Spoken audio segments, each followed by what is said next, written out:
Y'all come on in. Welcome again. Welcome again. Hey, it's time to talk some Falcon football. Monday night, Monday night lights with our guy smoking Joe Patrick, 92.9 of the game, man. I want you guys to know that this is a very knowledgeable and guy who's around the team. Like, you know what I'm saying? Do not adjust your set. You know what I'm saying? Yes, the 92.9 smoking Joe Patrick is here with us tonight. Joe, how you feeling? I'm doing good, guys. It's like kind of crazy. I think I saw tweets going around yesterday because yesterday was Sunday. It's like 11 more Sundays till week Yeah, one, which is kind of crazy, And it's like we're through with OTAs. We got a few more weeks here until training camp starts. As far as I'm concerned, football season starts like during training camp. Especially for Right. media. That's like when right. we're up there every single. I mean, we're up there. I'm up there most days during the season, obviously, but. There's a lot to see, like we get to see way more during training camp as media, as fans, than we obviously get to see during the season. So I can't, exciting! It's exciting. I can't Yeah. wait for Facts, training facts, camp. facts. So, like, Joe, Yeah. are you going to be at like every session of training camp covering the Yeah, team? I should be there. I should be there for pretty much everyone, unless something unforeseen happens that prevents me from getting there to one of them. But yeah, I'm usually there every time there's media that's allowed to be up there, whether it's training camp, whether it's a press conference for a player signing a contract or whatever. I'm up there a lot. And I like to say, not to like toot my own horn, but I cover Atlanta United as well for my own website and a website that I previously worked for, and I think I may have been, as at least amongst media, in Mercedes-Benz Stadium because of the soccer. They play a lot more games than maybe any other media, honestly. So Yeah. And Yeah. got that little feather in I, my cap there. I salute y'all, all y'all brothers that cover that soccer, man. I would like to get into it.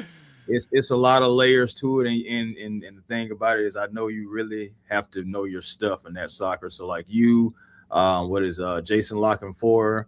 Not Jason Just Locking, Longshore, yeah, Jason yeah, Longshore, and my guy, Mike Conti. yeah. Conti, yeah. I mean, he's the boss over at 99. He knows his soccer like Right. better than anybody, for sure. Yeah. Yeah, man. So you guys again, salute to all y'all guys who Yeah.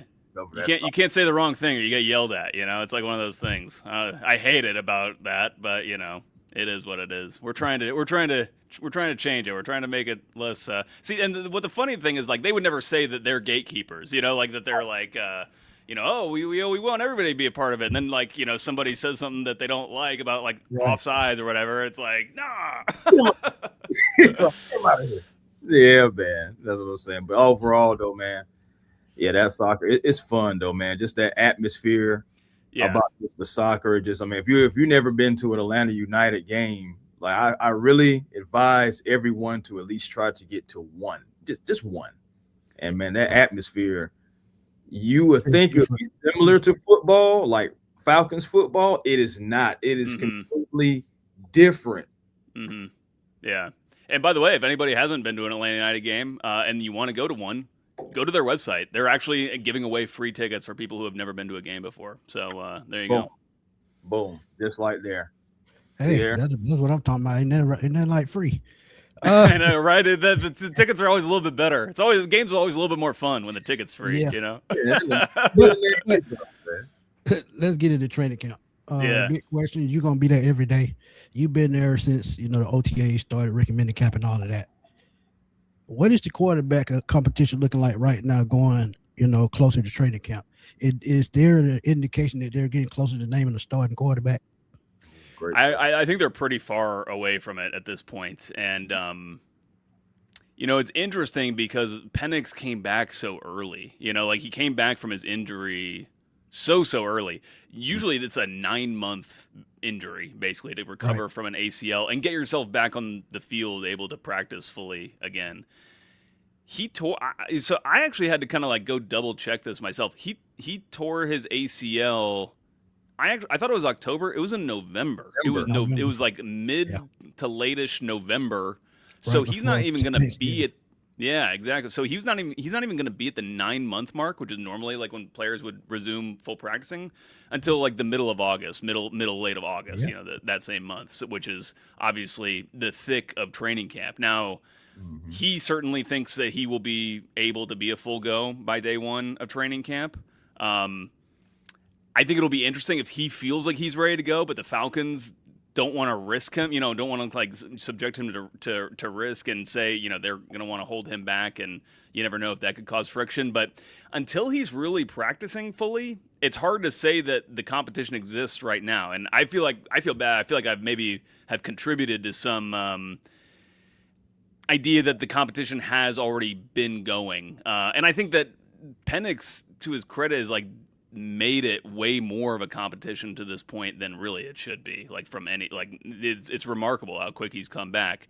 But until he's able to fully practice, I don't think that it's anybody but Tua at this point. And so Tua's going to have the leg up, especially if he's the one if it's only Tua and Trevor Siemian and Jack Strand basically as being the ones who are able to be a full go at practice when training camp starts. So it'll be interesting, guys. Like, so much was made about like the whole accuracy thing came up around Tua. Yeah. And it was weird to me because it was like Kevin Stefanski said it once in a press conference and everybody like glommed onto it like this. And I'm just like, I don't know. It feels like of course a coach is going to say accuracy is important for a quarterback. Like of course it is. Of course it's like the most accurate thing that a quarterback could have. But I think that with Penix, what he's got is he's got that strong ass arm that can fire the ball where to those corners of the field. And I was trying to remind people like that's what Joe Flacco was for Kevin Stefanski. When he took them to the playoffs. And we heard from Tua in this OTAs. He mentioned in actually the last media availability that he did that he was like, this is going to be an exciting offense because we're going to pick up big chunks. Like we're going to make big plays basically. Mm-hmm. And that seems like something that Michael Penix could obviously do.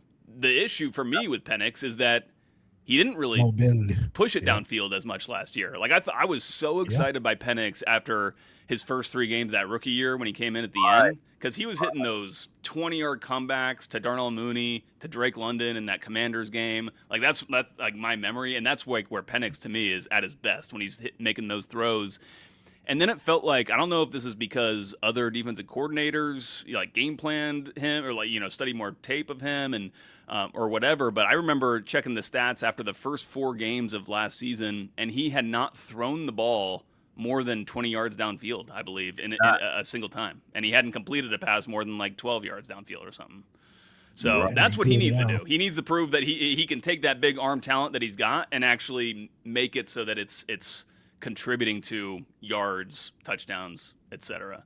But that's I can keep going. But that's good. Penix can like there's no issue with Penix like moving the team down the field between the 20s like that. Like he even last year in a down year proved that. It's really effectiveness in the red zone, and that's where hopefully a better run game scheme can help them grind some of that out as well. But you're also going to need to make those touch passes. And I will say that having watched both these guys again in OTAs, that is where Tua is much better. Like Penix still to me has that flat kind of ball. He throws lasers, and Tua's he's a little more noodle armed, and it's like a little bit more natural for that ball to come out with some arc, and just has a little bit more touch and accuracy to those back of the end zone areas. So.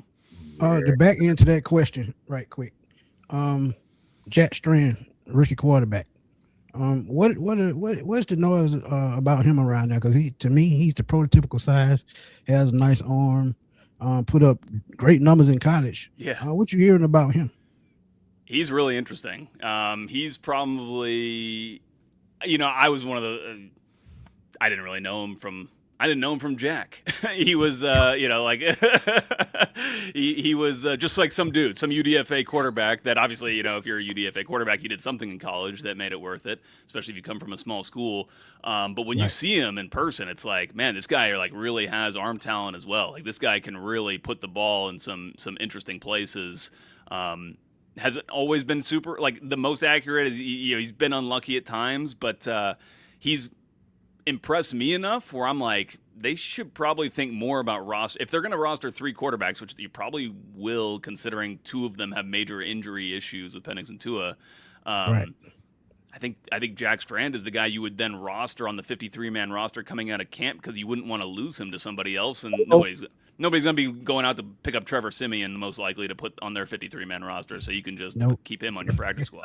But that shows what Strand has done in my eyes, like really elevated himself, and to me, as a quarterback with enough potential that is definitely worth like making sure he is secured. And he's interesting. He's a big dude, obviously, but he's got this like kind of like weird throwing motion. It's kind of like a low release. But to me, that shows that he's got a little bit of like moxie almost, or a little bit just like this like natural. He's just like a natural thrower. It's tell you who it not reminds like me of, Joe. Who's that? Reminds me of Drew Bledsoe. Bledsoe had that sidearm motion. Yeah, he released the football. Kind of reminds me of Drew Bledsoe. Yeah, not super mechanical, but like really, just really talented. You can tell that he's just done a lot. So, and it's also tough for him, a quarterback like him, to stand out, because those quarterbacks are throwing to third, fourth, fifth string, receivers. So it'll be interesting to watch him. I think he'll get a lot of oohs and ah plays from the fans in training camp. Yeah, I think you should do a strategic move like what you were saying. That would be strategic to keep Strand on the 53, just to keep him away from other teams. And I do believe that. I mean, if somebody wanted to go get Trevor Siemian, so be it. But at the same time, it's just the younger guy is the primary for me. So I got a two-part question for you, and we're going to talk about extensions. So Kyle Pitts gets his extension, the 3-year, $54 million extension. And, of course, I feel like it kind of feels like Kevin Stefanski and that offense is going to use him more. Because why else would you sign him if he's not going to be in your future plans? That's what I was looking at. You're just locking up your young core. But Stefanski is known for using tight ends. Kyle Pitts is arguably the best tight end Stefanski has ever, worked with. Mm-hmm. So, I just want to know, how do you think that Kyle Pitts will be utilized in this offense now that he has this extension and it's pretty clear cut that he will be running out there come week 1? Yeah. I think he'll be utilized a lot differently, and that's a good thing for Kyle Pitts. I've actually just so happened to have the numbers in front of me. I did tweet these out back, I think, the day that he signed that or the extension was reported. But if you go back to his rookie year, that was that big 1,000-yard breakout year in his rookie year. He was actually used as a slot receiver more than he was as an inline tight end. And this was kind of the idea of an Arthur Smith offense. When you have two tight ends, you've got basically your Y tight end, who is your inline tight end, your just traditional tight end.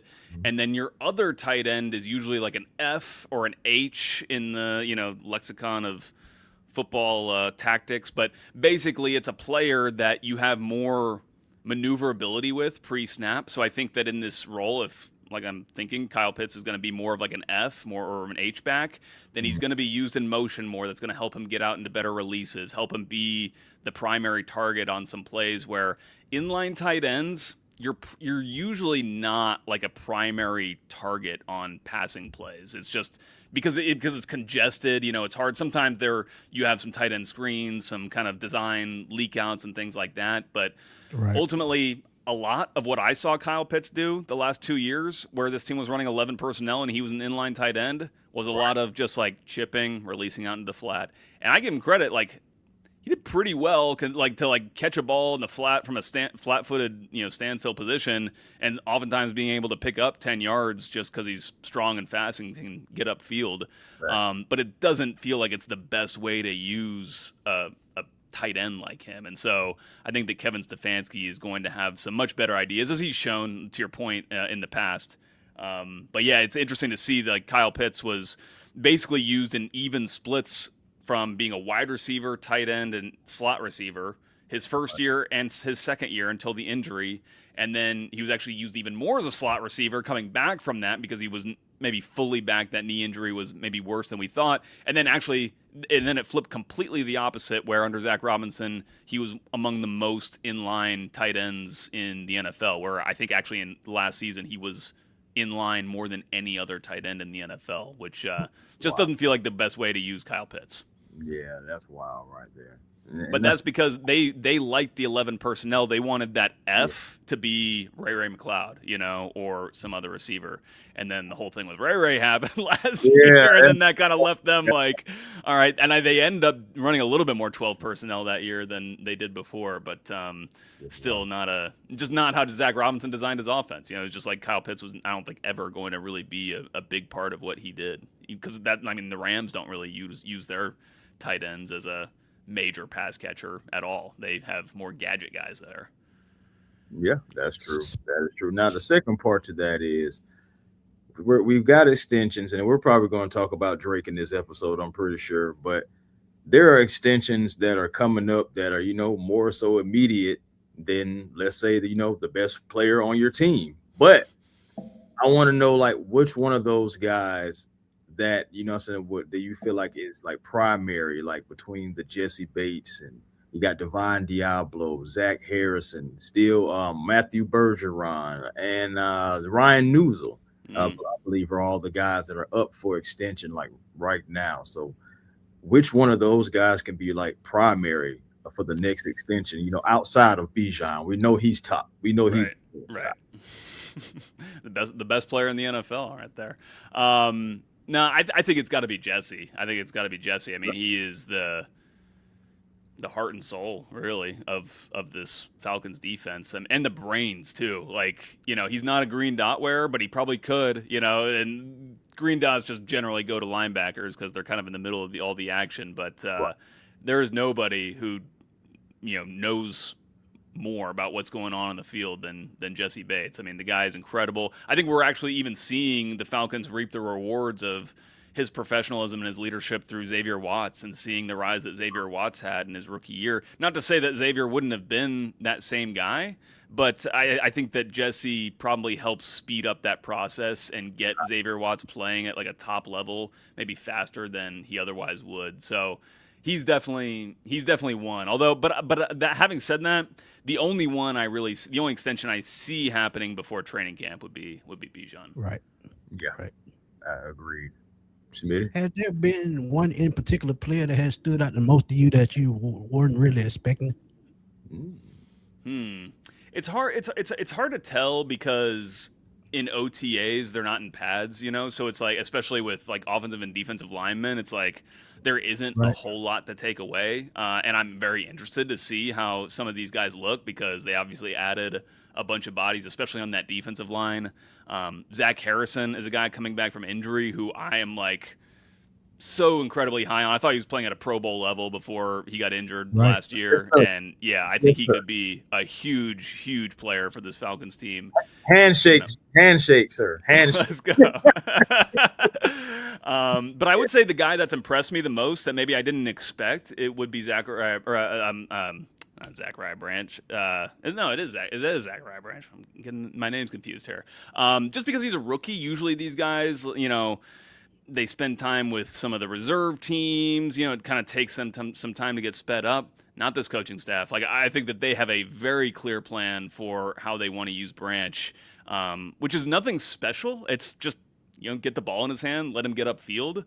But that's where he can really excel. And that's where, as a rookie, when you don't have as much time to kind of learn all the intricacies of the playbook, all the hundreds of pages, just give him some packages where he can get in there, catch some screens, catch some like simple designs, special teams as well. He could be a major factor on special teams, where this team was absolutely terrible in the return game, really the last 2 years. I think he's going to have a really, really big impact. And I know he's obviously getting a lot of play now because he's been featured so much on their social media and stuff. But I didn't see that coming before training camp. I knew that he was going to be an intriguing player for the Falcons, but at this point, I think he's going to be not a starter, but I think that he's like, it's funny. I think Olamide Zaccheaus is actually going to out-snap a lot of these receivers, but I think that other receivers will have more production. One of them probably being Zachariah Branch there.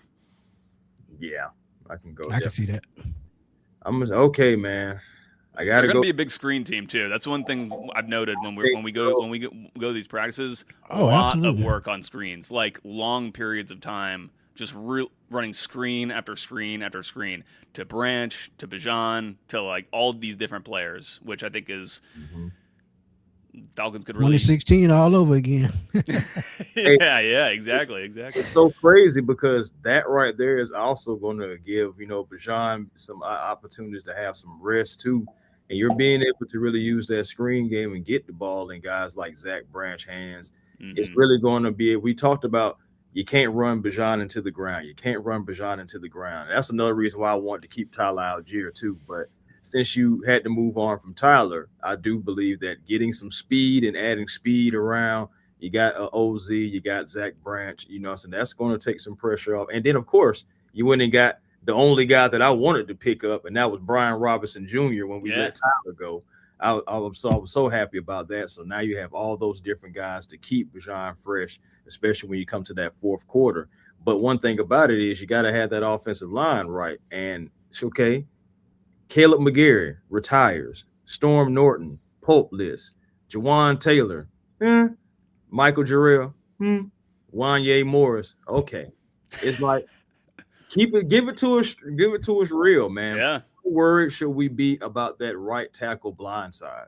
I think quite worried. I'm quite worried for the Falcons at that position because it feels to me like a situation. I don't want to say they weren't prepared for it. Obviously, like when Caleb McGarry announced that when that retirement happened, boom, they knew they had Juwan Taylor on the phone, signed him up to a contract immediately. So I'm not saying that they were like caught out by that, but it doesn't seem like the most it's one thing to make a signing, when that happens. It's another to be prepared to the point where you're, investing significant draft capital in that replacement, or, making a premium free agent signing to replace a player like that. So, and Juwan Taylor hasn't even practiced yet in this OTAs. I mean, he's been out there. He's been like going along, he's been out there doing what he can, and they don't have to give us an injury report. They haven't said exactly what it is, but he hasn't been able to go. We do expect him to be ready to go by the start of training camp, but I wouldn't say that he's a guy, that is like,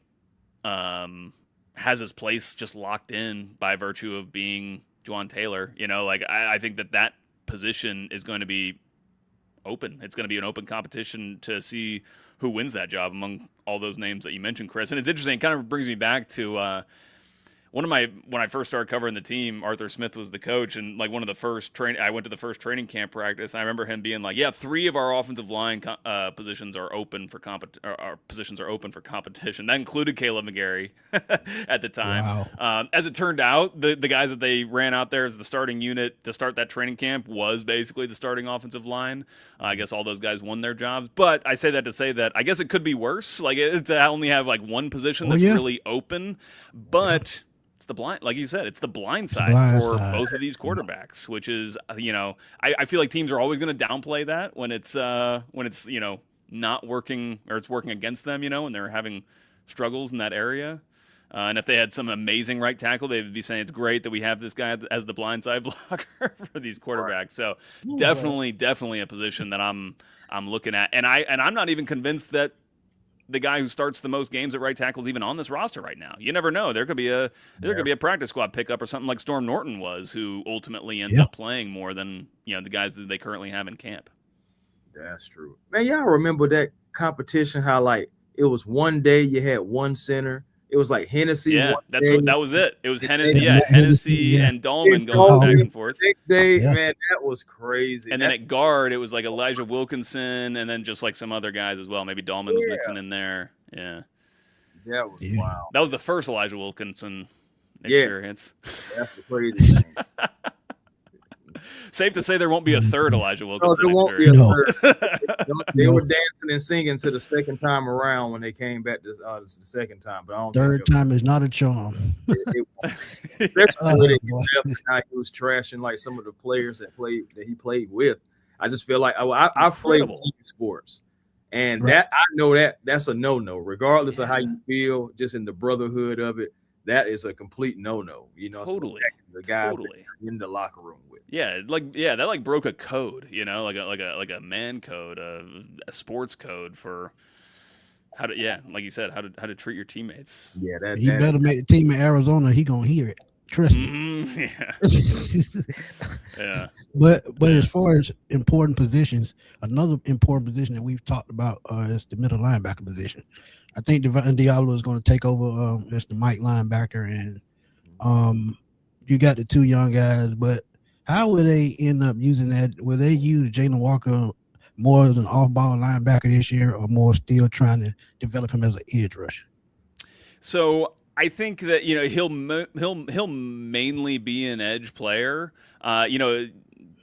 This question's kind of getting bound about this conversation's happening, I think, because of something that Jeff Ulbrich said during OTAs, which is that they want him to be like in a Caden Ellis role. And I think by that he meant like just a movable piece that, Right. week to week, game plan by game plan, you can kind of do different things with him.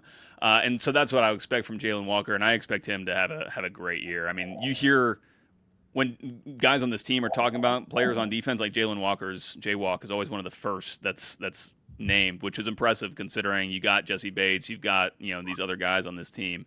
So I'm really excited about him. Also, speaking of the off-ball linebackers, Divine Diablo looks like a freaking beast. Once again, I mean, this guy it's crazy because there will be like a passing play and there will be like a pass out to like the flat, on the sideline. And it's like Divine Diablo out there, like breaking up the play. It's like, what the hell, man? Like you're a middle linebacker and you're safety instincts all over the place. That's what it is. Exactly. Yeah. It's the safety instincts. It's the very long arms. It's like, just like he's Right. so, I forget what Raheem Morris called him, like, he called him like the wacky inflatable like car Oh, lot I see guy. with the Man, With like they go from the side to side. yeah. I think they also called him like the Matrix or something because of he is everywhere, and it's crazy. And it's a huge testament to him. I think the biggest thing with Divine, and something he said, something a lot of his teammates have been talking about, is just for him being a more vocal leader. He's just like never really been that guy, and now he is in charge of calling the defense. And if you're calling the defense, then you have to know what every guy is doing on every given play, and not just know, but also like being communicative up until the snap. Yeah, like talking to guys, just even if you don't even need to necessarily. And Christian Harris, who's probably going to be the starter, I would say right now he's slotted in as the other starter at middle linebacker. With Divine Diablo has said that he had that exact conversation with D'Amico Ryans when they were in Houston. And he's like, D'Amico Ryans would be like, what great defense have you heard that's ever been quiet? This is like, doesn't really chat too much. Yeah. That's just like none. Like all these guys are just like, just talking constantly, like up until the snap happens. And so that's, I think for Divine, something that is not natural for him. And so he said he's just been trying to like strike up conversations with guys like in the building, just like when they're doing anything, because otherwise he would just typically be kind of to himself, quieter. Right. Yeah. And so he's just been trying to do that just to try to build that natural habit to just constantly be communicating, to be talking. And then it will be interesting to see how it goes at the other position. Like I said, Christian Harris is the one I would slot in there right now. I mean, I think it's pretty clear just based on the way the reps have been distributed on defense in OTAs that he is that guy right now. But it's like at right tackle where it's like, yeah, he's there now, but it's not like he's some player who can't be knocked off that perch if somebody else really plays. The only thing is that we haven't really seen much from Kendall Daniels, the linebacker they drafted. He didn't really practice much. I can't even recall seeing him practice. I think he did maybe one of the rookie mini camps, but they've been very careful with an injury that he's been carrying, so haven't really seen much of him. Have seen Harold Perkins kind of get rotated in sometimes, which is interesting. I think he actually has a quicker route to playing in like specialty packages than Kendall Daniels does. I think Kendall Daniels has a lot to still, he's relatively new to the position still, having only played it for, 1 or 2 years in college? 2 years. 2 years in college, yeah. So, and he's missed all this time in OTAs. I feel like, it could hard to really kind of thrust a guy like him into like playing 100% of snaps. But Harold Perkins is a guy who I think that, there's, you have some third and long situations, some like, pass rush looks where you want to get some speedier linebackers out there to cover some backs, cover some tight ends and guaranteed passing situations. I think he's definitely a guy. And then I would also say that the benefit for the Falcons this year, and maybe something that they learned from last year, is that they do have some more like NFL veteran level players as the reserve guys who are competing for spots to kind of fill up that roster. Some of them have been like the disappointing Falcons players, like a Troy Anderson, for example, who, has just been hurt basically his entire Falcons career. It's kind of funny. The last game that Troy Anderson started, he won NFC Defensive Player of the Week. But then but he just can't stay healthy. Like he played the most games, he played the most snaps in his career his rookie year, I think, when he was not even a starter. But the point is they've got a lot better, I think, quality players to kind of sift through at that position to find a usable solution there. You mentioned Troy Anderson. It's just quite a shame, just what's going on with him. But yeah, the thing about Troy too, it's really only like 2 injuries. He had basically a knee injury that's kept him out for like a year and a half, and a torn pec that happened at the very beginning of the season that kept him out basically that entire season. So kind of crazy. Anyway, sorry. Yeah. No, you're great. I want to know, and we like people have been, I've been writing about it, and a couple of folks been tweeting about it, but I gotta know, like, what does Braylon Trice look like right now? Yeah, again, he's another one that's tough to tell. Like, just because they're not in pads, like they're not really actually rushing. They're doing some individual stuff, on in individual drills on pad work and stuff. He's rotating in. I think that's a good sign for him, though, that he's like he's like in a rotation, just like with a lot of the other edges, just looking for work. But like with Troy, these guys have kind of, I want to say, knocked off their pedestal is not necessarily the right way to say it, but like the regime that drafted them is no longer here, so there isn't that tie that the coaching staff or front office has to wanting to make sure those players get an opportunity to shine. And so basically they're just at a kind of lower point in the pecking order now than maybe where they've been previously in their careers, where if he's going to be on this team and be a productive player, he's going to have to go out there and show it, and that's going to happen in training camp. But for both those guys, I think the main thing is they have to stay healthy in order to be able to do that. So, and that's the big question for both of them. Like, have we even seen Braylon Trice play in an NFL game? No, we have not.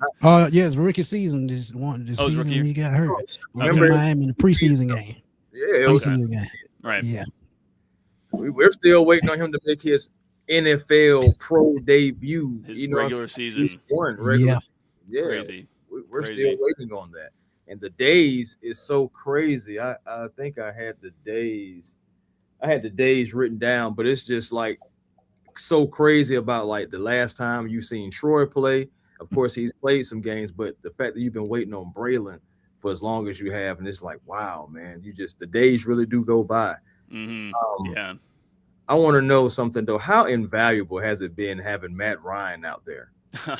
It's like, it's even surreal for me to just like see him out there hanging out, throwing the football when they'll do like a drill where there's like, all the receivers run a route and they basically got 5 people back there. One of them is obviously the quarterback, but then like some other coaches who are making sure that every receiver who's out there running a route in the drill is like getting a ball thrown to them. And Matt Ryan's usually one of those guys, and he's enjoying it. But it's not only, Matt Ryan's got a lot of talk, but it's Matt Ryan and Ian Cunningham kind of standing shoulder to shoulder out there at all these sessions, which is also interesting. Like, I don't recall seeing Terry Fontenot down on the field as much. He was down there, but I didn't recall seeing him down there kind of as much, just like really intently watching the practices. So that's encouraging to see. But it also, all these guys have so much respect for Matt Ryan. A lot of them, especially like the leaders on the team who have been here for a long time, have played with Matt Ryan, so they have that relationship as well. And I think it's something that actually is underplayed with like the Kyle Pitts situation we were talking about earlier, in his contract extension. Like, definitely, they give him the big deal, and a lot of people had opinions about it. Some said that he wasn't worth the money or whatever, but like, you gotta respect the fact that one of the people that was key in this decision was Matt Ryan, who threw him the football and was like in a huddle with him, in a locker room with him for a year, and has watched him go from whatever that player was at that point in time to whatever he is now. And I think the entire touchdown came from Matt. So. That's right. Yeah. So they've seen Kyle grow, but like, I think that Matt just brings, a different, something different to this team, to this organization, like a certain know-how, a certain, and I by the way, I kind of think that this model is going to proliferate across not even just the NFL, but across sports in general. I think you're going to see a lot more teams try to get former players involved in executive decision making, because there's just something that like a player who's experienced these things intuitively understands that somebody who, you know, went to an Ivy League school or, you know, had a great upbringing as a scout in an organization or whatever. There's a difference there. You know, there's a difference of having been in the heat of the battle versus kind of watched it and analyzed it from the outside. So it was kind of funny when we had a press conference earlier today with Kyle talking about his contract, and he even mentioned, he was like, Matt's still a guy who will curse you out if he feels like you need to be cursed out, you know, which is what you would do as a quarterback and as a leader. Like, the thing about leadership is, like, you need to give people what they need and not necessarily what they want or what's going to make them feel good. And sometimes they do need somebody to be like a little bit more like arm around the shoulder, like, hey, you're good, you know, like pick your chin up, et cetera, et cetera. And some guys need to get chewed out, you know, like, and it's sometimes hard to determine which one is needed in a given moment. But I think that Matt Ryan, because of those experiences that he has, just has a kind of a sharper ability to understand that. And that's what's really exciting, I think, for this team and for the players who I think are feeling that leadership from him. I got a strange question, and I've been going back and forth in my mind. Who had the biggest impact as far as coaching? Alex Van Pelt, the quarterback coach, or Bill Callahan, the offensive line coach? I love it. That's a great question. So you know why it's a great question is because I think that they make impacts in different ways. I think that Alex Van Pelt is a quarterback, or is a quarterback's coach who, like, his job is to improve the play of the starter, like, to the maximal extent. You know, get their fundamentals where they need to be, make sure that they're in time with the play, et cetera, et cetera. And I was asking Bill Callahan when we had an availability with him earlier in OTAs about, well, it was about like continuity on the offensive line versus trying to like create some competition for guys on the offensive line. And basically my takeaway from what he said was that, like, he's really not going to make Chris Lindstrom much better than Chris Lindstrom already is. Jake Matthews, there's nothing that Bill Callahan can do that is going to make Jake Matthews any better than he is. But what Bill Callahan can do is develop Ethan Onyanwa. You know, like what Bill Callahan can do is take James Brockermeyer, a UDFA, and make him a playable NFL player. And it was kind of funny to hear his response, which was basically that, like, Bill Callahan's job is basically to help ease the salary cap burden on the Falcons by providing for them usable, cheap offensive linemen, so that then there's money to be spent elsewhere, whether it's on super high quality offensive linemen they need to extend, or Jesse Bates or whoever. But I think for that reason, it's different between those two. If I had to take one, to answer your question, I would say that Alex Van Pelt's probably more important because, you know, you need that quarterback to be playing well, and you need that quarterback to really be in tune with the offense if you want to have any success in this league, and if this team obviously wants to have any success this year. Facts. I'm a piggyback off of that question. I'm like, can you just talk about the command of the room that Van Pelt has? Yeah, I mean, we've only gotten to talk to him one time, but it's so clear that he has so much respect from guys because of how long he's played, or how long he's coached in this league, and some of the quarterbacks that he's coached. Aaron Rodgers, obviously being maybe the most prolific, but he knows what he's doing, and he's a super confident guy as well, and treats the guys with respect. You know, is just. I have nothing but good things to say about this coaching staff, to be perfectly honest. I know, like, Tommy Rees has kind of gotten some. There's question marks about whether he's gonna, you know, be a good play caller or whatever. Frankly, from what I've seen so far, like, I think it's actually a fun looking offense. I think fans will be much more familiar with, like, this kind of offense and appreciate it a lot more than, frankly, like what the team was doing under Zach Robinson with all this, like, pistol stuff. And there's been some interesting play calls where you see, like, it's kind of like a play action with, like, a late developing, like, tight end leak that is like a wide open touchdown, like for example, as one play I saw. So some interesting stuff that he's scheming up. But to bring it back to Van Pelt, I think that there's just a ton of respect that these guys have for him, and he holds them also to a very high account to make sure that they're on top of their stuff, the quarterbacks. Facts. My last question, I'm gonna go to the chat. That cornerback 2 position, it might be up for grabs. Yeah. Can Avion Terrell overtake Mike Hughes? I think it's possible. I still feel like Avion's best position is going to be that interior position, but it's not where they've been playing him, which is interesting. Like, they're not just throwing him into a nickel position. I think the reason why is because when you're just trying to learn the basics of the defense, of the scheme, it's probably easier from an outside corner position, just in terms of knowing your responsibility. Because when you're playing on the inside, you've got receivers, both sides of you, and there's guys crossing, and it actually there's a little bit more mentally going on for those guys in order to be able to read and react. Frankly, I think that's where Mike Hughes has struggled when he's played in the slot, is he's a little slow to recognize things because of the way it's in NFL defenses nowadays are not just like you're covering that guy. It's like on every play, it's like, I'm covering the guy who, if my guy breaks out this way, then I'm getting the next guy. And if he breaks in this way, then I'm getting this guy, or covering this zone. So there's always like there's like a second read basically that happens after the snap for a lot of these guys. And so that takes some mental agility that I don't think that they want to necessarily put that on Avion at this point. So they've got him playing outside. I think Mike Hughes is the better outside corner between those two guys at this point. Mm-hmm. I still find, from what I've seen, it's just OTAs, but I still find like the long speed to be a little bit concerning for Avion. Like, he's just not like a big burner. Yeah, he's not. Yeah, he's not like AJ. They're very different corners, which is interesting considering their brotherly connection. And I ultimately do think that Avion's going to be a really good corner. We had I was on our 929 The Game draft show that night when they drafted him. We got Dabo Swinney on as a guest, just like come on and talk a little bit about him. And he was like just so full of praise for him, and talked a lot about just like how tenacious he is and how much he's always punching the ball out, trying to create those turnovers that way. And I think that that's going to be where Avion really shines, but I don't know if that's necessarily going to happen week one. I think that it could be potentially a little bit of developmental time for him before they really feel comfortable there. Partly because there's another guy, Darnay Holmes is a guy who's really impressed me so far in this OTAs, who's been playing nickel for them, and he did an interview on Good Morning Football the other day. Super professional, super sharp. Yeah, a veteran, and that's a tough player to try to beat if you're Avion to get playing time.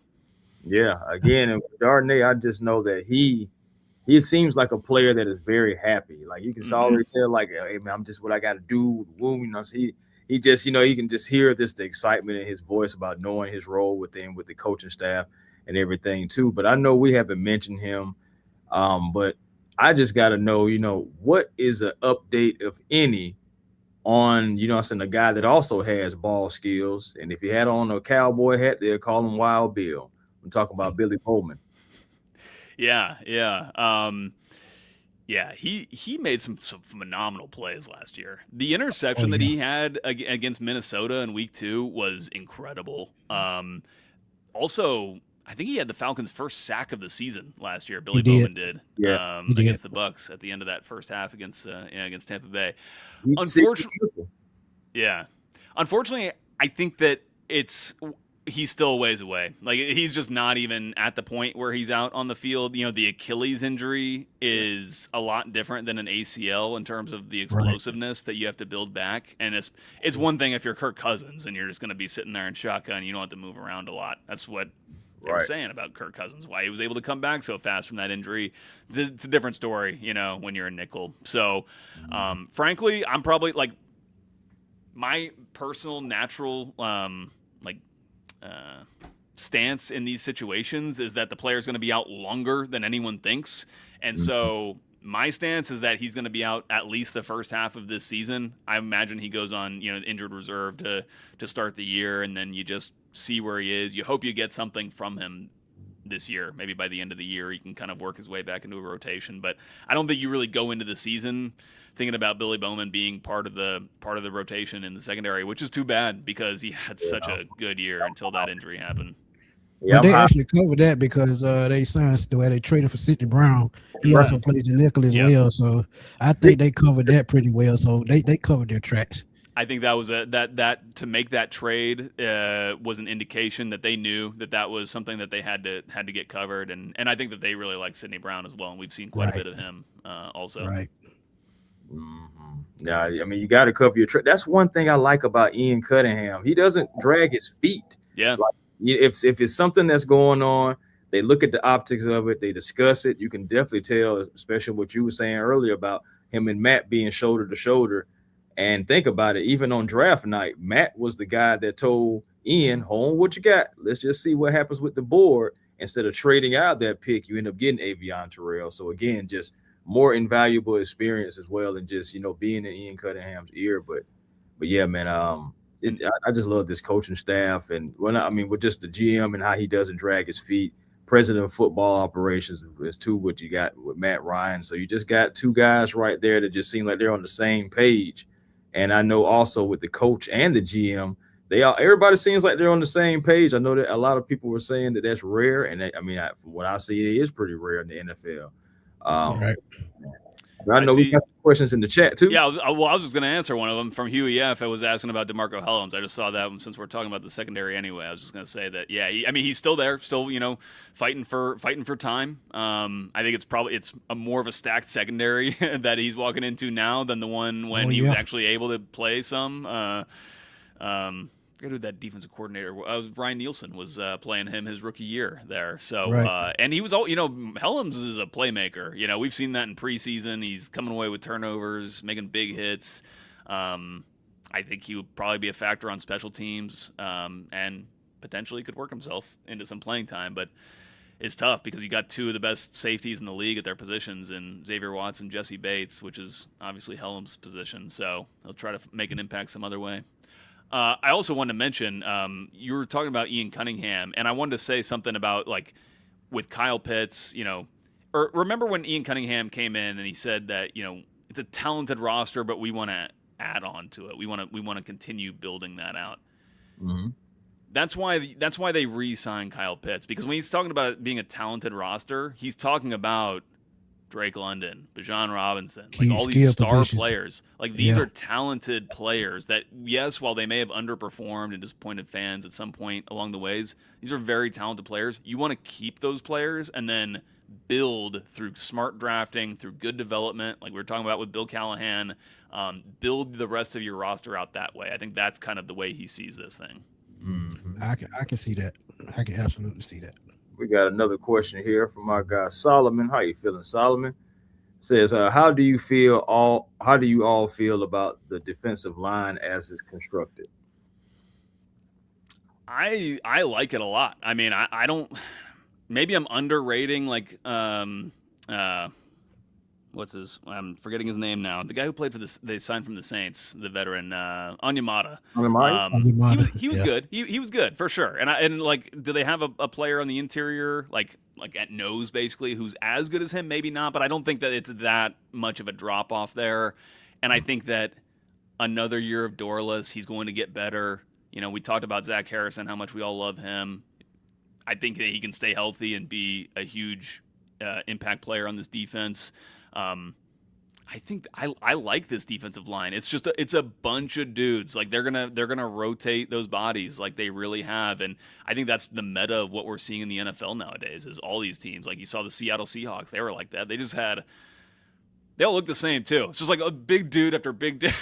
They're all just these hulking guys in the middle that are pushing that line of scrimmage back. And so I think the Falcons have a good group there. And I think that also what the Falcons have that a lot of teams don't have on their defensive line, especially if we're talking about the interior, is pass rush ability from those guys, pressure ability from those guys. Yeah. I really believe that Brandon Dorless is going to be in the backfield a lot. I think we're going to be calling his name a lot this year. Yeah. I really do. Him and Zach Harrison, because I think Zach, this is going to be more so of a revenge year because he was playing so well. Yeah. And it's you go down with the knee injury and everything, and it's okay, man, what could have been? He could have been another guy to get 7.5 sacks or somewhere in there. He already was at 4.5, so it's not for the best. And a contract here for him where statistically players perform better. There you go. You gotta have that in there as well. Let's see what we got. Do we have any more in there? Hey, John, how you feeling, man? All the way from Galveston, Texas. How you feeling? Been a minute. Dirty Bird got a question at the bottom, and then we're gonna close it out because we know he got to run. Sorry, guys, I gotta be out of here by 8. But yeah. Take any questions you got until then. Yeah, we got you. Do y'all think third down and special team will be better? That's a good question. Thank you for the donation, by the way.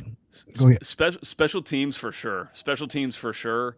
It's kind of like now they have Nick Folk at kicker who like he's kicks. We were joking in like media. It's like so funny that he has to like kick in practice because you think about a kicker who's been around as long as he has. Like how many times he's had to kick in practice and stuff, and it's he's not going to face a pressure situation that he hasn't faced in the past, where it was a pretty tense situation at kicker last year. Remember there was like this training camp battle that Koo, he won. I remember I was keeping track every time. It was like soccer penalties, like between the two kickers. It was like made miss, whatever. And Koo, I think Koo missed like 1 or 2 like the first day of training camp, and then made like almost all the rest. But there was still like some tension there, and then of course he misses that big one the first game, and then he's gone. They just cut him immediately, which I'm not saying was the wrong thing to do, but it goes to show how clearly vulnerable they felt like they were at that position, even though they had this competition going on, that they were willing to cut the guy who won that competition after the first game of the season. So I think they're going to be much better on special teams, even outside of the kicking. Just seeing the way that Craig Aukerman, the new special teams coordinator, I mentioned this I think on Twitter a couple weeks ago, but just to like see like how vocal he is with the guys, and like when he is giving one player instruction, he is speaking loud enough so that everybody on the team is hearing what he's saying, not to show the guy up, but just to like make sure that everybody is understanding why he's giving this coaching point. And I think that that's a really good thing. And a special teams coach is always going to be kind of a inspirational leader. Special teams coaches, by the way, they are the only coaches really on the roster that work with the entirety of the roster. Pretty much every other coach is only working with like offensive players or defensive players or one position group. Special teams coaches work with everybody, so they got to have really good bonds. And Craig Aukerman has been a really good dude to meet. I really like him a lot, and I think that they'll be a lot sharper this year. Dope. But we need it because think about how many games we lost, y'all, just because field position alone. If I can make a final point. Go ahead. I think what a lot of fans are getting wrong, I'm going to actually do a whole podcast on Joe Patrick on Football on 97 Games YouTube channel about this. But I think what so many fans are getting wrong about like where this Falcons team sees themselves right now is like, and it kind of relates to the quarterback, like the decision that they're going to make of who's their starter at quarterback is like, they're not going to pick Michael Penix, for example. I've heard like, oh, well, like it's better to pick Penix because they need to know what he is. And I'm not saying that that's not true, but like what they're mainly trying to do is win football games. And they're trying to they're going to do everything they can to try to make the playoffs. And the whole reason this coaching staff is here is because ownership and probably all the fans thought that this was a playoff caliber team the last 2 years. They didn't get there because they were making these silly mistakes on special teams, on, penalties, all these things that we knew just like fundamentally this team was struggling with. And so, but it feels to me like a lot of fans see the Falcons as being in more of a rebuild because they're in a new regime and have a new kind of front office come in, et cetera. It's not like that. Like they're trying to pick up this talented team, build onto it, and make themselves an actual winning team this time. Well, it's still a win-now team, in my opinion. They just got to get everything in order. That's how I feel about it. Once the quarterback position is solidified, I think we good to go. I do too.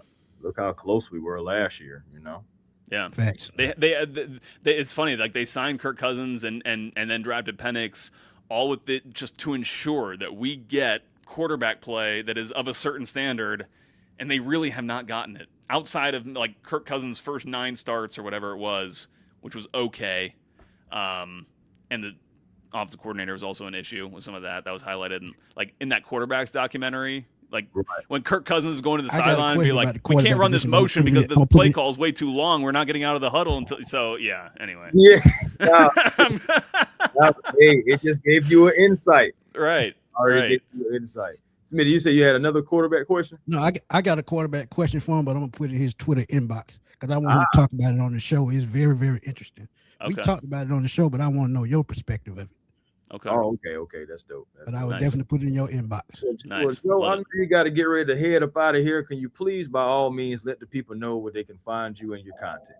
Yeah, at Joe Patrick on X, and definitely more important than that is to go to 929 The Game's YouTube channel and give that a follow. If you do, you'll be getting tons of Falcons content because we're pumping it out pretty constantly, and that will ramp up tenfold once we actually have football to talk about with training camp and all that. So I always like to say, like, it's not even for 929, just like if you're a Falcons fan, follow them and like some of the Falcons videos, and you will start getting Falcons stuff pumped into your YouTube algorithm. That's where my podcast is as well, where I usually post about once a week or so for about 30 minutes with whatever I'm thinking about the Falcons football at that time. So 929 The Game.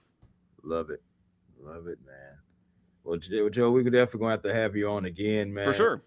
For sure, man. We got to get you on again. But this was an excellent episode too. Thank you for taking the time out to come on here and talk with us and everything. But until next time, what I'm saying, peace and blessings to you. And hey, man, at the end of the day, go Falcons. Falcons.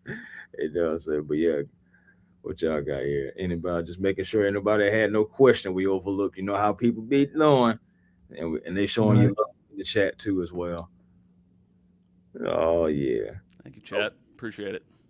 Oh yeah, man. But again, man, we're gonna have Joe back on, and we know we're gonna be continuously reaching out to you guys as well too, man, because we fool with the radio station as well. Yeah. Shout out to Bo Morgan, that's my guy, Squid Billy. Love it. And, shout out to Freaky, that's my guy.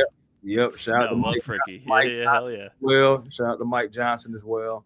I love Fricky was just posted a video or a picture of himself on X, like wearing a Falcons sweatshirt in like Ireland or something. Yeah, like repping out here. That's the most Fricky thing ever. That's him all the way. Hey, man, John is ATL through and through. That's yeah. Can't deny about that guy. Mr. CNN, yeah. That's what I call him.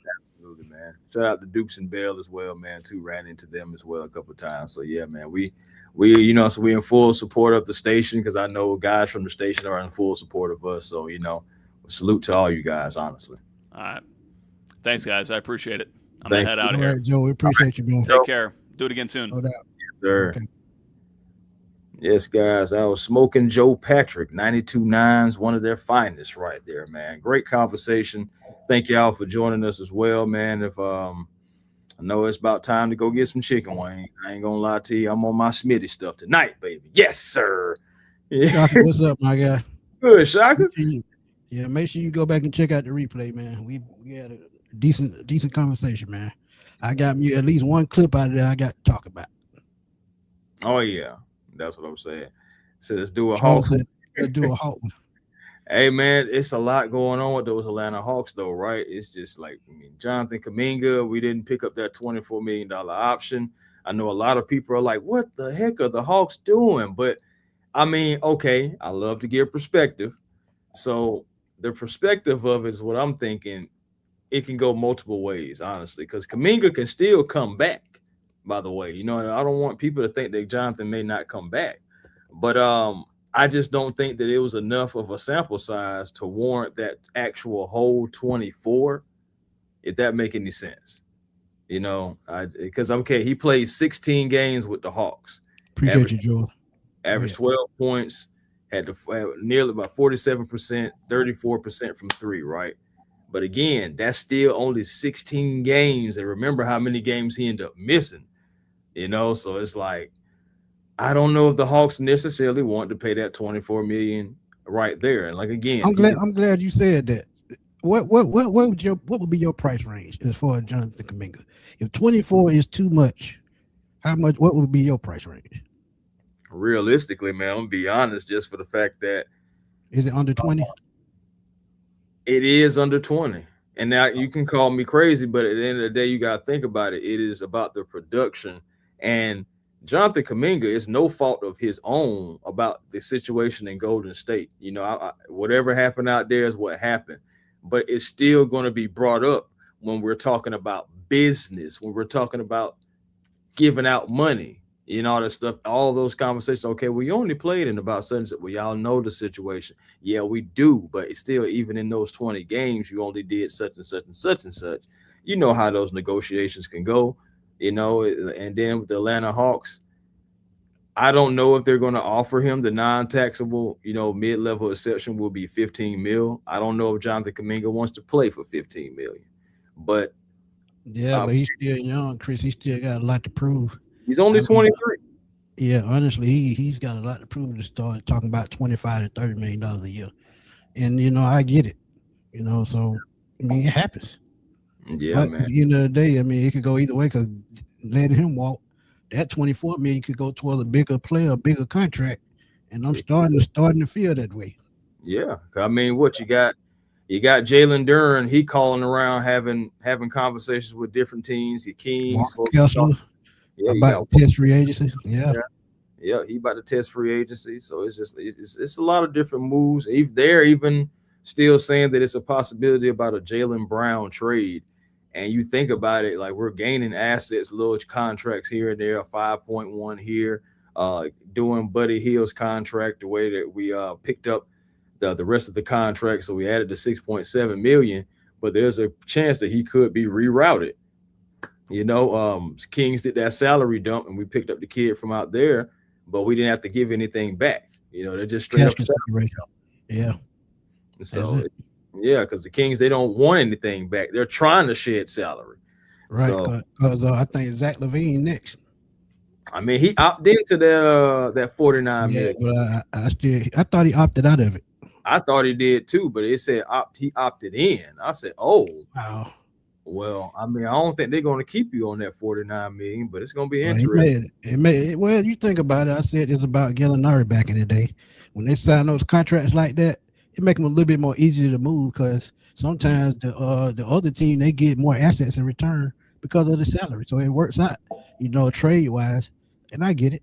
But John Marino, right quick, he said, if we have a losing season, would a coach be one and done? I can't see losing coach from Cleveland doing a better record than Morris. I hope Matt making the right choices. My quick reaction to that, I don't think it's one and done. I don't care what happens. They trust him. They believe in him.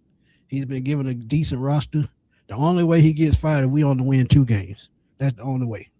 But I don't expect that. I don't expect that. With the best player in football in your backfield, you have a top 10 defense, great defensive coaching staff. You brought in a great offensive coaching staff. I'm looking at 10-7, 11-6, somewhere in that range. Yeah, and I'm still there. But I don't see it unless they only win 2 games, and probably still don't do it then. Because I was sitting here thinking, I was like, dang, do they? Because you're talking about, but your quarterback position is up in limbo. And have you really seen what talent he's going to give you without a clear-cut quarterback? Not really. So, I mean, he has a lot of things working in his favor. One, he has a quarterback for a president of football, so he knows it's going to take time. Mm-hmm. So, I don't see it right off. But, I mean, after 1 year, I don't see it. Unless it just falls apart. Go ahead. I don't either. Like, I'm talking about, it has to be, how bad it had to be for us to go one and done on yet another coach. And then we're talking about bringing in another coach, another philosophy. You're going to do all that to those players again. And it's like, bro, that is tough. I hope we're not ever in a situation like that to where it's like that bad, to where you got to get rid of the coach because y'all only won like 2 games. But we'll see. We'll see. This one for you, Chris, right quick. What you think about Devin Carter? Defensive guy. I really believe he's a defensive guy. I know primarily around the perimeter. Now, I ain't going to lie to you. Speaking of that perimeter, that is not his specialty. Holmes only shot the ball, I believe, like 25 or 26%. Now, even though that is a little bit better than Dyson Daniels, I'm just saying that you're going to have to add some legit shooting, I think. And unless the Hawks feel like they can develop that 3-point shot, if they feel like, yeah, I like those and the smoke wings. But if you think you can develop that 3-point shot to be better for spacing, then okay. But right now, I'm just looking at a defensive guy who's going to help you come in and going to be a part of like the whole thing with Wiggins and Dyson and Nall when it comes to being defense. Yeah. Offense, I'm thinking just a guy who can run in transition. Now he can jump out the gym. Now, if you're talking about throwing up a alley oop or something like that, we're talking about like a Derrick Jones Jr. light. You know what I'm saying? If we want to talk about like guys who can dunk, but outside of that, remember he's a former first round pick. So former lottery pick. He was a former lottery pick. You know, he has talent. And it's so crazy how we look at it, right? He was a lottery pick in 2024. You know, just 3 years ago. 2026, and he's already on the move. So that just lets you know lottery picks and just going back to that draft, it is and it can be a crapshoot. So it's just interesting, man. We'll see what happens with that.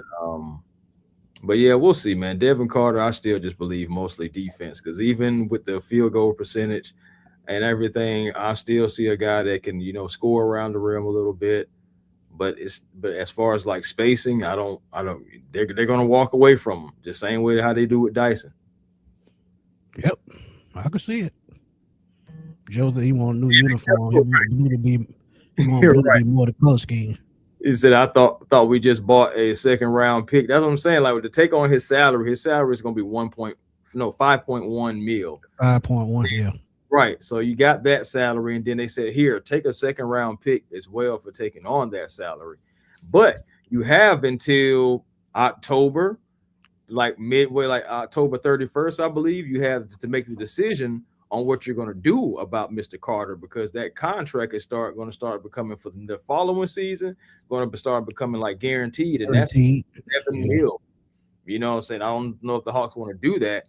And in that regards, talking about that, you have to make a decision on Zachary Ricochet as well, right around in that time. So it's going to be very interesting to see. Or Zachy boy.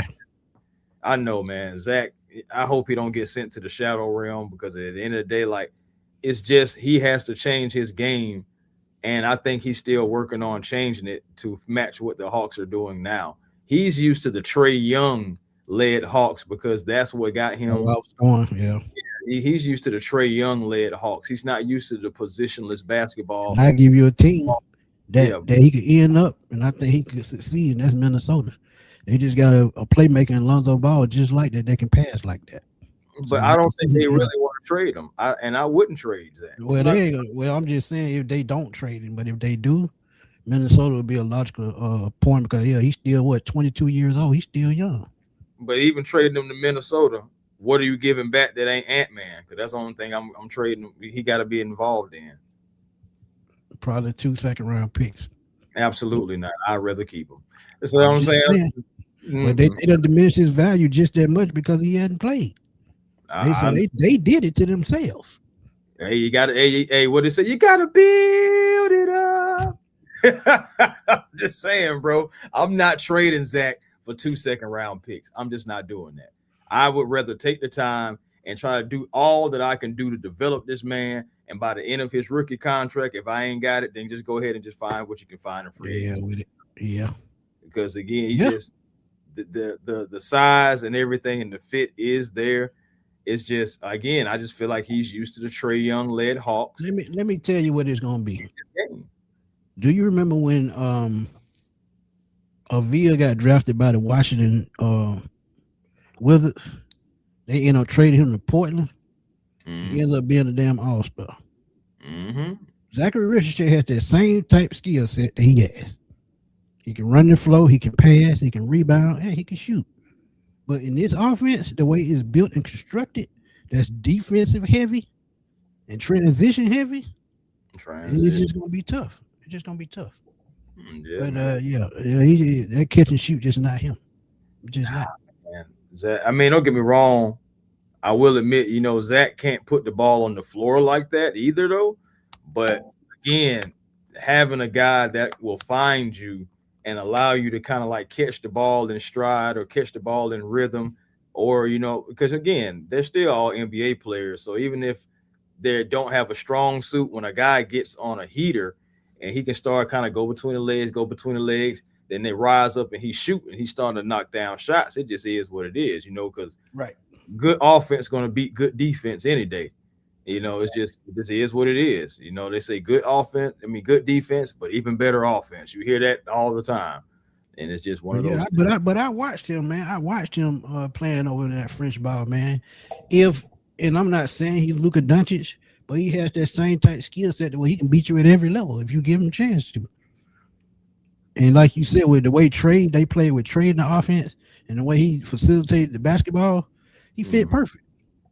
Yeah, I'm with you on that, man. At the time, it's just the positionless thing now is like, unless Zach is going to get a little bit better ball handling. Yeah, I do too. I really do. But that's what it is. Positionless ball handling.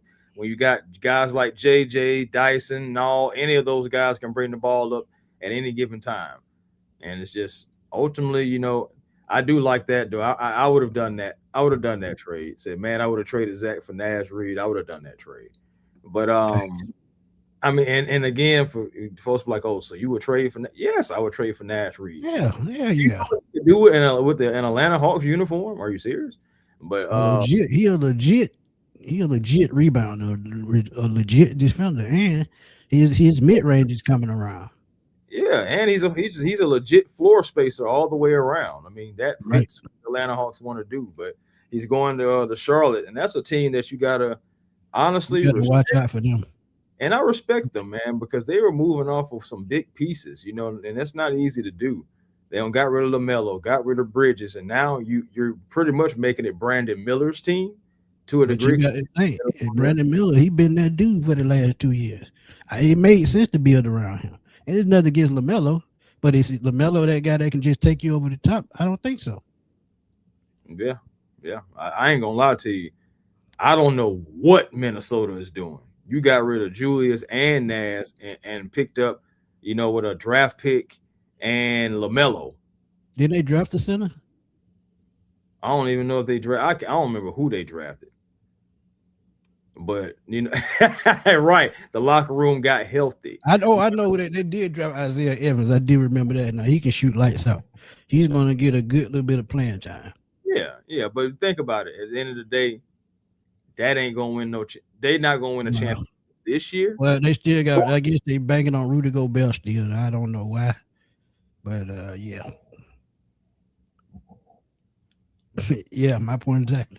Man, I'm just saying, bro. Ant-Man might as well go ahead and get his bags packed because I don't expect him to stay in Minnesota too much longer. It's 2026. By 2029. Well, when that LaMelo contract up, they both gonna be gone. Bro, they're gonna be back to the old Minnesota from 1989. I'm telling you, bro. I don't see him staying. I don't see him staying there because I'm just looking at the West, and people are writing on the wall. They know it. That's why they're having a fire sale right now. They already know it's about to happen. And it started around that time, when Jalen and Ant-Man were talking. Oh, Kuminga, y'all gonna like Kuminga, man. I can't wait to come home. I'm just saying, it's out there.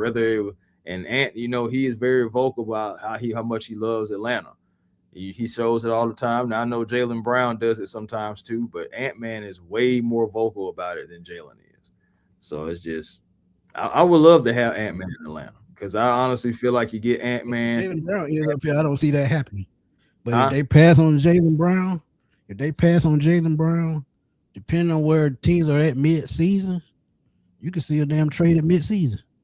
That'll be interesting, especially like if Minnesota is going toward the bottom. They're making the cap room. So look, I still think Minnesota games, but how many games that Minnesota gonna win with them two in the backcourt, but really no front court to back them up? Healthy, 44. Missing one or two, 36, maybe. Okay. 30. I'm just saying, like, my thing is, and we're talking about mostly if Ant-Man was out, and it's just LaMelo's team, man, probably 30-some wins. But let me see what they roster look like now that they done updated it. Yeah, I mean I know they got Jalen McDaniels. I know McDaniels. You know what I'm saying? But it's just like, who's your power forward? I think they got a Mo G. They got emoji at power Right. forward. So it's just like And Mike Scotto, he just declined his contract. So I mean, they did resign Dosunmu though, I think. they did. They signed to a 3-year deal. They got DiVincenzo, he's still there. But remember the Achilles? Oh yeah, he's out. So yeah, they haven't even updated yet. Did Kyle Anderson come back? I think they are trying to bring back Kyle Anderson, or they did. He may be the starting power forward. And my thing is, Kyle Anderson about 5 to 7 years ago, I'm like, okay, not Kyle today. So it's just like, okay. They got Rocco Zakarski. He's 7'3". He gonna probably be the starting center. I mean the backup center. And then you got John Behringer. He's 6'11", 230. So and I think that's who they brought in. That's who they drafted. So they drafted him last year. They drafted him last year. Also, look, I guess they banking on the young guys then, as I'm seeing it. Yeah, they banking on the young guys. I know. John, he was a project too. I was looking at him for the Hawks, and I was like, if you get him, it can be cool, but he's gonna have to go down to College Park first. Right. And honestly, that's where I think that's where the first 2 picks we have, they're going to be back and forth from College Park. Because I think, like you said before, Asa Newell may take a step up this year because of the time he spent in College Park last year. So it helped him develop a little bit, but we'll see how that works out. Right. You're right, DBG. You know what I'm saying? You got them crazy guards. You got Luka, Steph, Dame, SGA. Then Ja went to the Portland Trail Blazers now. And then, like you said, you got Jamal Murray, LaMelo Ball, Ant-Man out there. It's just, man, it's some guards out there, man. It is some guards. Castle. What you got? How do you feel about the Warriors news? I personally think I don't care. I'm gonna just be honest with you. They're just gonna be a team full of geriatrics because all of them, man. Anthony Davis can't stay healthy. Draymond getting old, LeBron getting old, Steph getting old. I feel like if we could pick the season up right at the start of the NBA playoffs, they may run through everybody. But the fact that they got to make it all the way through the regular season.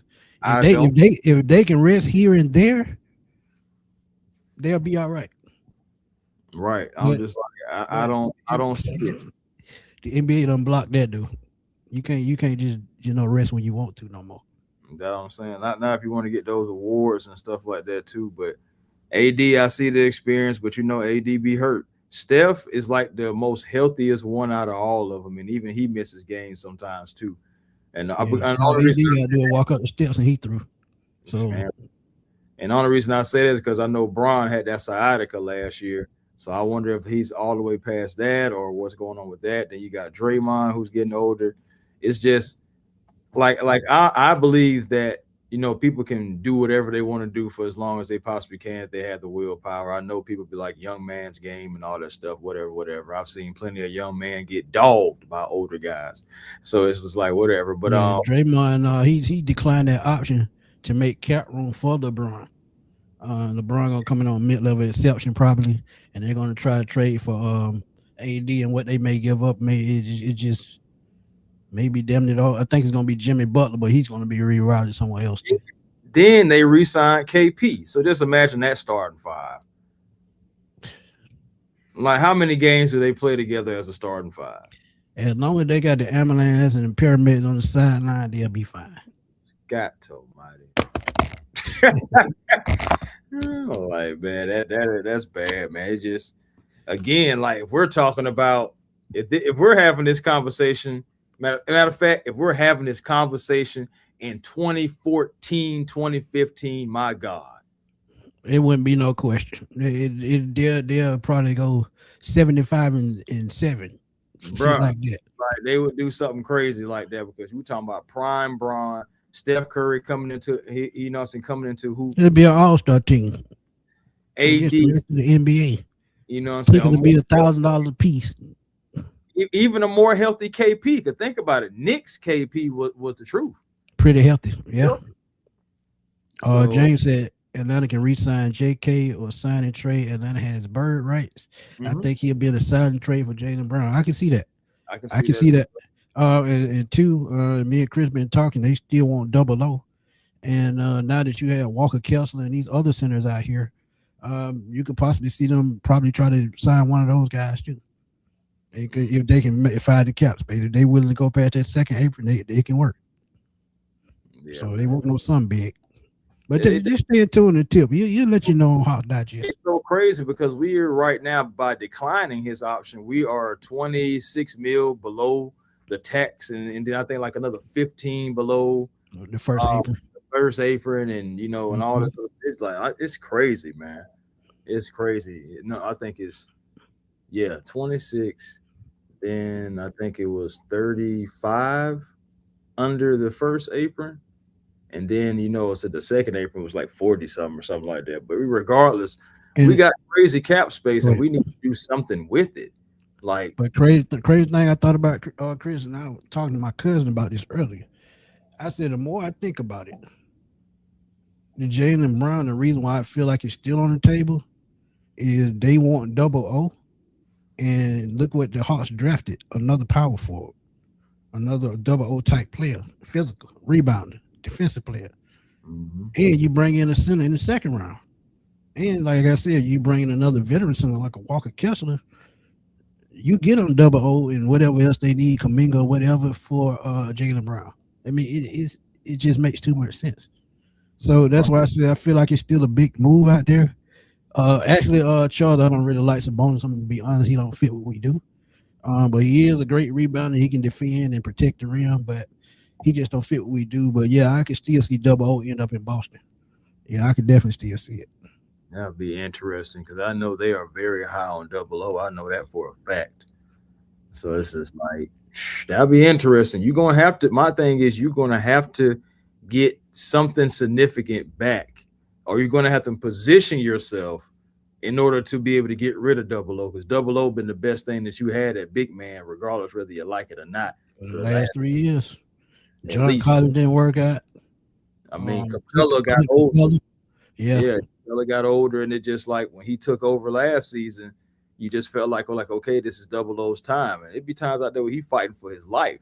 So it's like, if you're going to get rid of double O, I need something better than double O, or I need to set myself up center wise so I can trade double O and get something else that I need, and right. then just bring the other centers on progressively. But right now, if you're asking me right now, would I trade double O?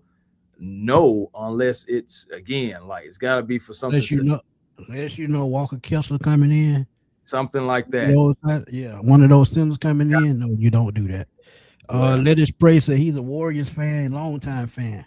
He said okay. LeBron playing for the Warriors feel like it could come home. Well, no, it feel like what that say? I'm making a deal with make the a deal for the devil.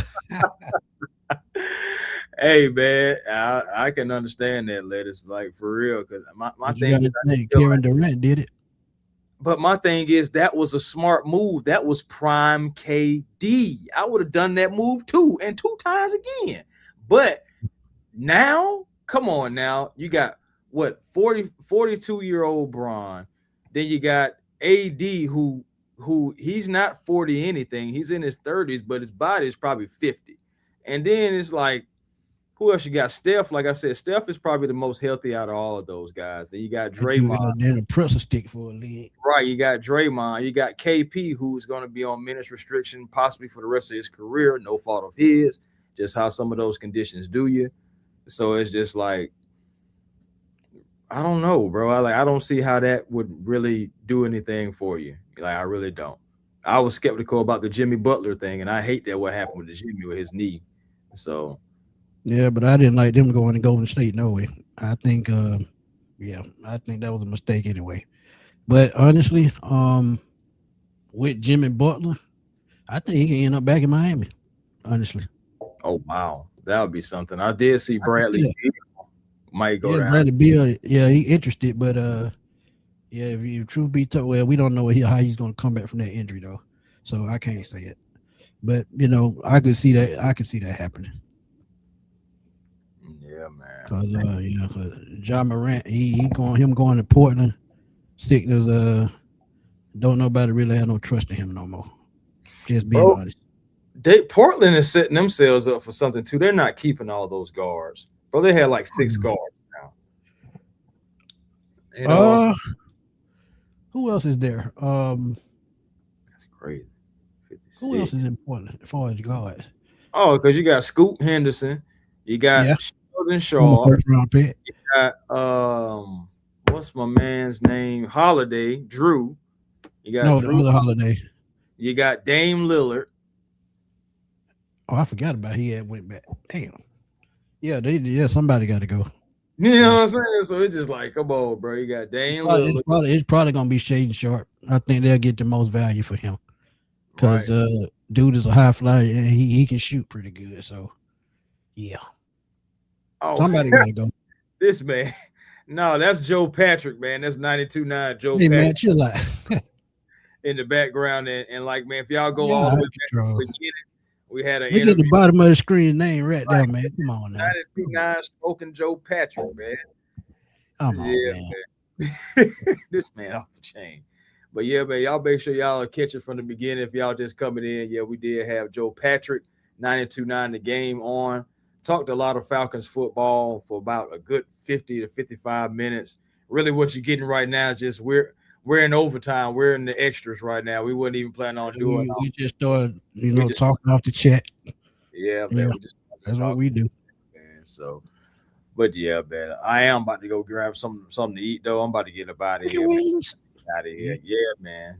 Getting late, man. I got to get up in the morning, too, anyway. So, Facts. Yeah. Yeah, but, man, y'all find me right here on Smitty Sports Machine.